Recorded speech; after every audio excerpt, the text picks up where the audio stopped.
VK6ARN, Newswest. We are a community organisation and we've been serving up the best amateur radio news in Australia since 1931.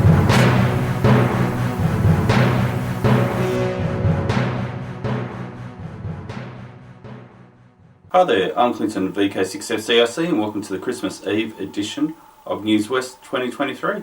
Now on with the show. Write this date up on your new 2024 calendar now. Time 0900, day Saturday. Date 10th of February, place Mandurah Bowling Club. Address 89 Allnut Street, Mandurah, just up the hill from the Mandurah Railway Station. Purpose Parkfest Swap Meet. The Pure Amateur Radio Group Mega Raffle is on again now. Prizes will be drawn at the event on Saturday the 10th of February. Go to the PARG website at www.parg.org.au for info. Peter Bassett, Scarf, VK6PBS, Secretary, Peel, Amateur Radio Group, VK6ARG, VK6COM, VK6RMH.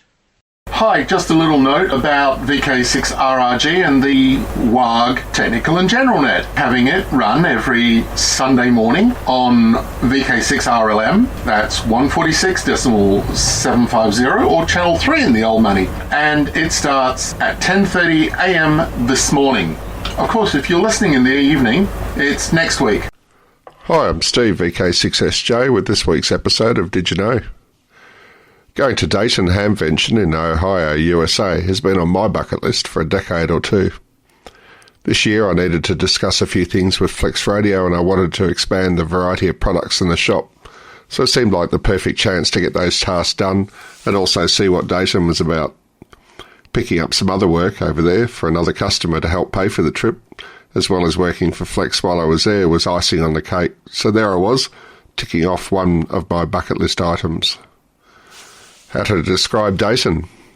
25 to 30,000 attendees, 157 vendors, including all the big radio manufacturers, including Kenwood surprisingly, but also lots of the smaller vendors such as Buddy Pole and Heil and the like.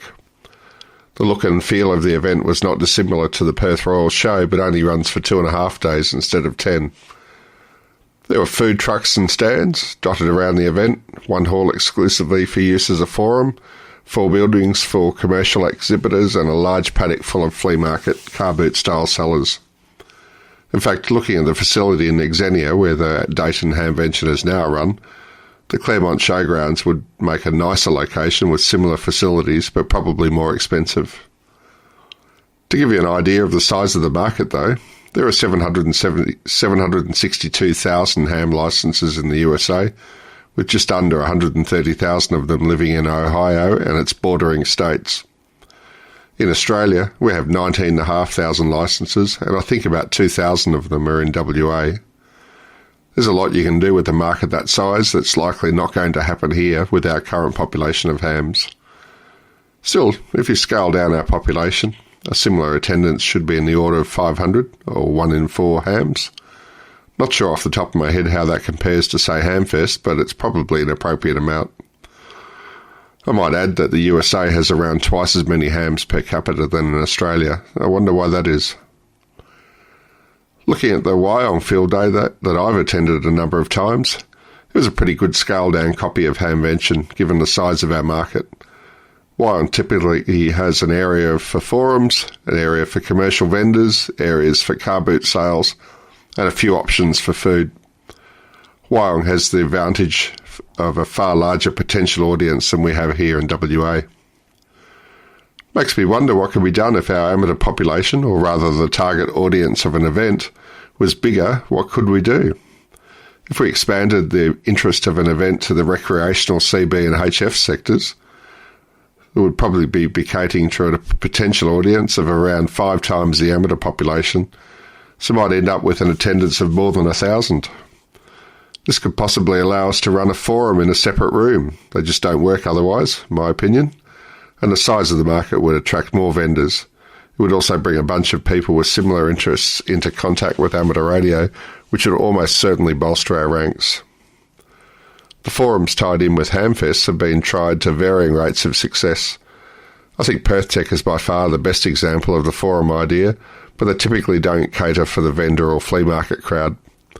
NCRG and PARG have both tried the forum idea in various forms with limited success, but both, as well as Hagfest, do a great job for vendors and anyone else wanting to sell stuff. If we catered to a larger potential audience, i.e. a combined audience from amateur radio CB and the recreational HF sectors, we get more manufacturers lining up to be a part of the event, which would also benefit our community in terms of more variety of goods on sale, more sponsorship of events, better raffle prizes, and a larger variety of forum topics. This isn't a criticism of our local events. We have great events here in Perth. While NCRG Hamfest has always been the premier event, Hagfest and Pargfest have lately been giving them a big run for their money. This competition's great for all of us as hams attending an event and the clubs running the event having to compete for attendance. So, next club meeting, challenge the committee to look further afield, not only for the things to do at your event, but also the size of the audience you might cater for. Better still, get involved yourself. Think about how your event might be attractive to more vendors, which will in turn drive up attendance numbers and generate more income for your club. Well, thanks for listening again. This is Steve, VK6SJ, with another episode of Did You Know? If you happen to listen to the right part of the 80-metre band on a Tuesday evening, you might hear something that sounds like this.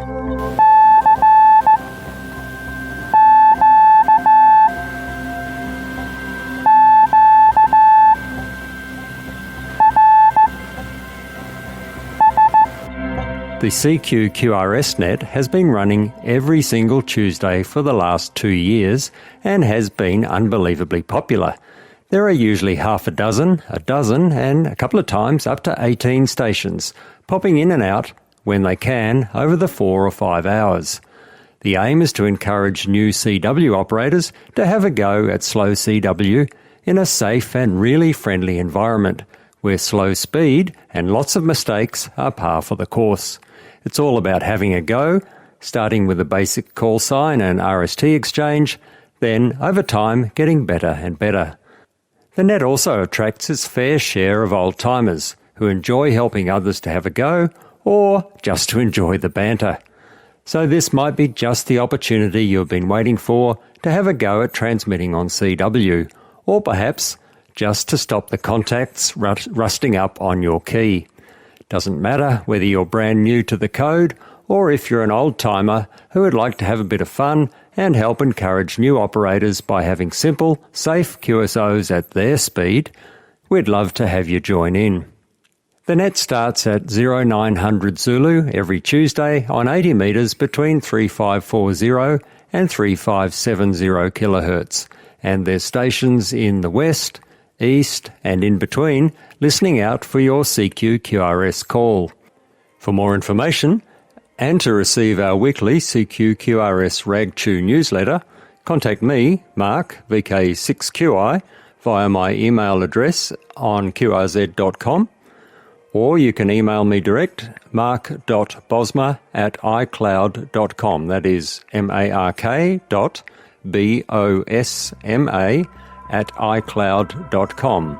Too much switch mode power supply hash on 80 metres? This might be the incentive to do something about it. With a cheap noise canceller costing less than $100, 80 metres could be easier than you think. So once again, Tuesdays from 0900 Zulu until late, between 3540 kHz and 3570 kHz. Cheers from Mark, VK2KI and VK6QI. This is Newswest, your amateur radio news on VK6ARN, originating on the Newswest linked repeater network and HF relays. And did you know that Newswest is now on YouTube? Type in youtube.com/@Newswest weekly podcast Kilo Zulu 7 Yankee Charlie. Have you heard of RASA, the Radio Amateur Society of Australia? Well, listen in. There's a lot on offer. All being equal, the December edition of RASA's QTC magazine was published yesterday, and more about its contents shortly. RASA's main interest in amateur radio in Australia is to support the hobby by making representation to the regulator, the ACMA, and providing services and resources to the entire amateur radio community. And here's the clincher. It's all free. The only thing we sell are the QRM killer kits. Now back to QTC. RASA publishes the QTC magazine quarterly, and on significant occasions we publish an extra edition. The big ticket item in this QTC edition is, of course, the launch of the class licence for amateur radio on February the 19th, coming up. There's been a lot of confusion about how the class licence will be implemented and its impact on us, and in QTC there's a detailed explanation of all aspects of the changeover with text from the ACMA's bulletins and short comments from RASA. There's a lot more in QTC, items that will interest a variety of people. QTC is a true online magazine with on-screen page flipping, live links in the index and throughout the magazine. For those who prefer downloading a PDF, that's also available in that format. To access QTC magazine and all the other resources provided free to all amateurs by RASA, head on over to our website vkradioamateurs.org. I'll say that again, vkradioamateurs.org. You got it? vkradioamateurs.org. And I'm Bob, VK6POP. Hello, this is Dennis, VK6AKR for the WA VHF Group. Suffice to say that the year has flown past, Christmas Day tomorrow. As a club, we have achieved much throughout the year, testament to the devotion and skills of our members, both on the tools and behind the scenes in administration. On air, we have participated in the usual VHF-UHF field days, the RD, the John Moyle.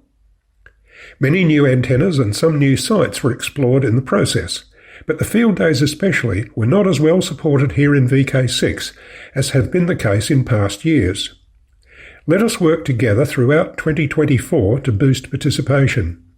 If you are a member of a club, prod your club management committee to take part. If you are not a club member, participate anyway. The RTTY sessions on 2 metres and 70 centimetres have proven popular and are a worthy addition to our kit bag of modes. During 2024, we'd like to expand into other higher bandwidth digital modes and hope that you'll join us in this pursuit. Thanks to our members, new and continuing, for their support of the club and each other throughout the year. Camaraderie is high, and by working together we achieve more than we'd be able to do single-handed. Some new antenna designs were trialled, generally with good success.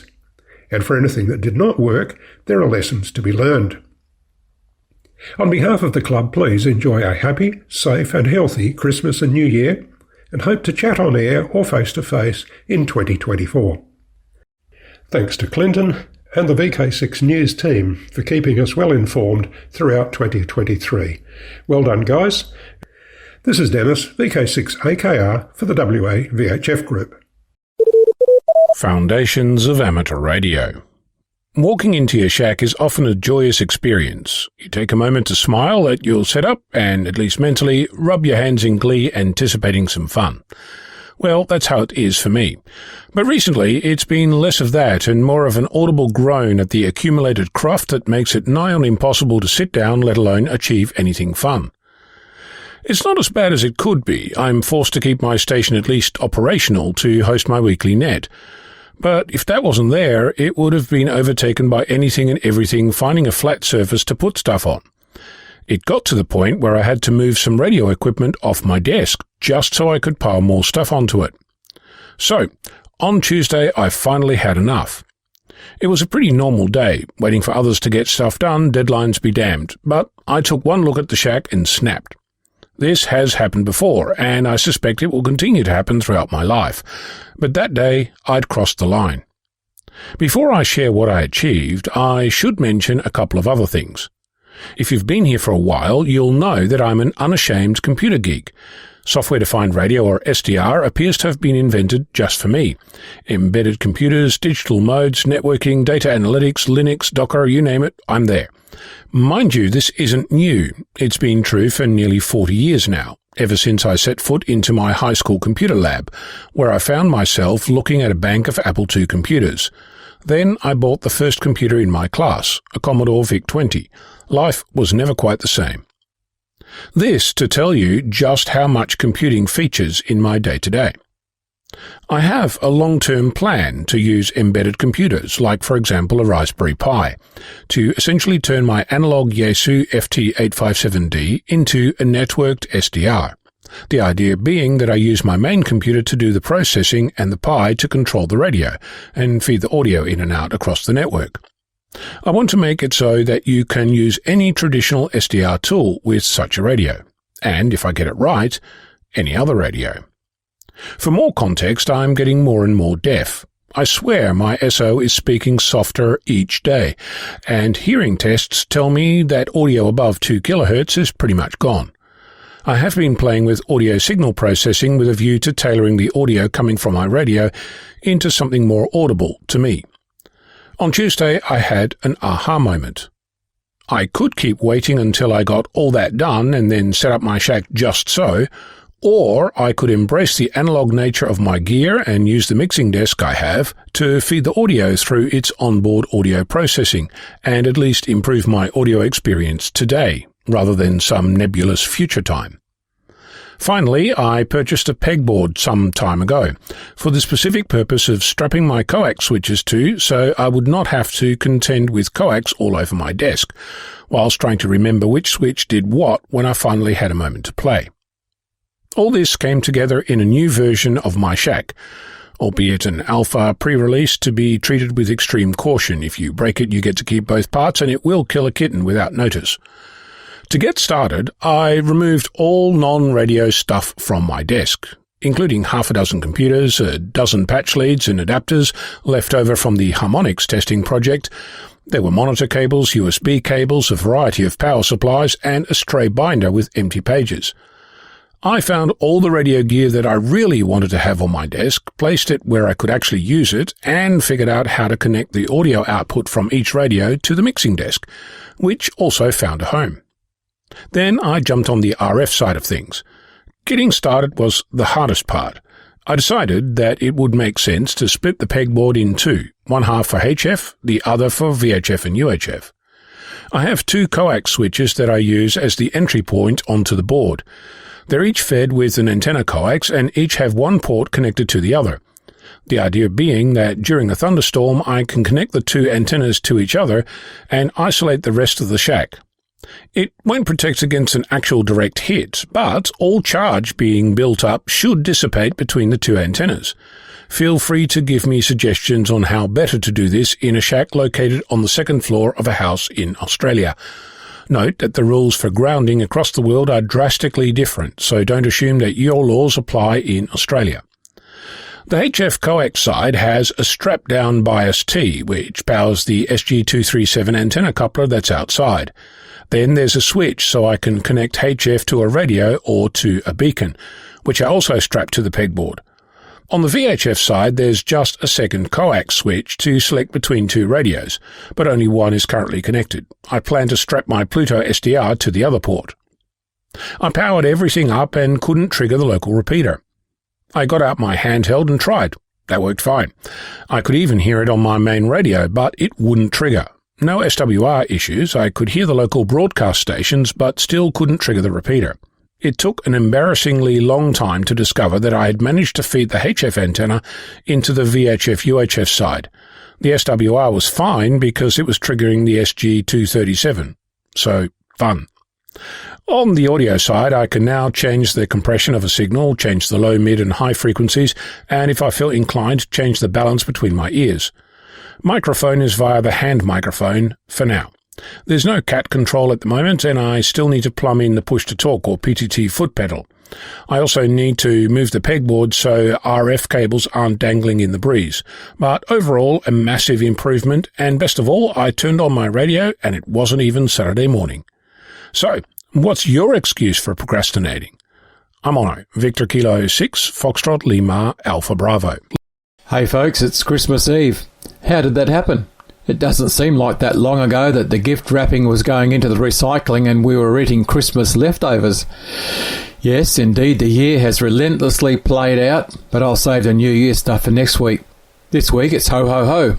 How many new radios can one fit under a Christmas tree? And will the spouse notice what you purchased on the credit card? But Christmas is more than that. Whatever your religious views or cultural background, Christmas is a time of bringing families and friends together for a day of festivity.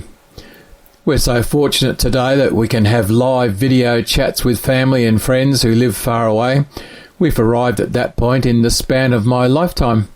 Only a few people had a telephone when I was a kid, and keeping in touch with distant family was mostly by writing letters and sending Christmas cards in October so that they would get to the old country in time. On behalf of the team at WA Amateur Radio News, I wish you all the best for Christmas. And I'm Bob VK6 POP. Wow, this year has gone by so fast. I can't believe it's Christmas tomorrow. I'd like to thank everyone for reading, watching or tuning into this edition of Newswest. I'd also like to thank our many broadcasters, plus our excellent team of presenters and contributors each week. Please stay safe on the roads over the holiday break, and we hope you will join us next week for the New Year's Eve edition of Newswest. And I'm Clinton, VK6FCRC. Please stand by now for callbacks after the broadcast, or head over to the VK6.net website and fill out the forms so we know how many people are listening each week.